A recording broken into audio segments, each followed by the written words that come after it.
And then finally, when it comes down to generating good juice in your system that will go to nourish all of the dhatu so that ojas will be properly produced, don't worry so much about what kind of special herb and what kind of special mineral is going to do the job. First, make sure that there is no ama in the system to speak of, so that the digestive processes are working relatively efficiently.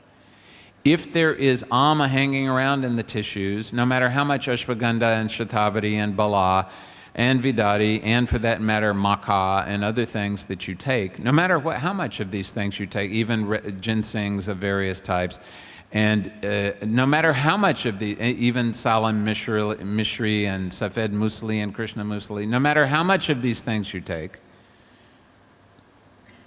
they're going to have a limited effect because of the fact that you're not able to digest them.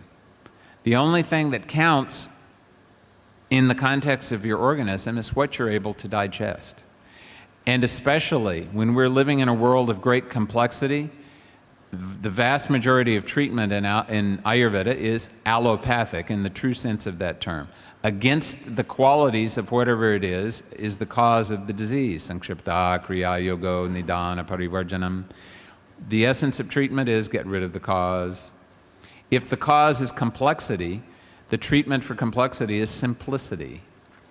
The world in which we live in is creating such a grand amount of complexity that in order for us to be healthy, we have to be minimizing the complexity in our own personal lives. Simplify, simplify, simplify. Out in the world, be as complex as you want to. When you come home, make everything very calm, very quiet, and very simple, not complex.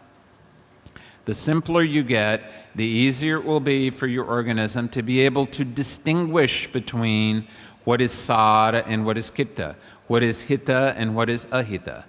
And it is only when your organism is able to identify, to distinguish between what is desirable and what is undesirable, that you will be able to have a certain degree of confidence that your organism is going to move in the right direction. And above all, the best possible way to create more ojas is to sing. It is quite possible that you can't carry a tune. Don't let that stop you, except in public. Each one of you, well, we're assuming that each one of you bathes at least once a week or so, since we're not living in medieval Europe where, once a year was a good amount of time. When you're in the bath, why is it a good time to bathe to sing when you're in the bath? Because you're surrounded by water. And water is rasa. And rasa means emotion. Rasa means juice. So actually being in the contact with juice and singing something that is juicy will actually generate juiciness in your very internality without you having to do anything like taking medicated ghee and snorting it and doing all this other stuff.